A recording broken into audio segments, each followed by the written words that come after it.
In this AutoCAD tip, we will see how to outline the edges of a 3D mesh to form 3D polylines.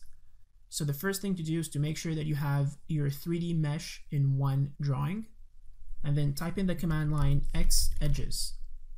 Hit enter, select your mesh, hit enter one more time, and you can move this mesh here or delete it from the drawing. So I'm going to select it and delete it in my case. So what we see here are the edges of that 3D mesh.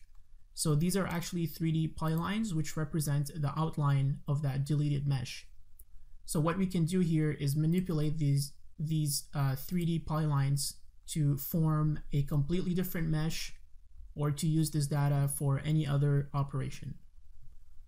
And this is how you extract the edges of a mesh to form 3D polylines.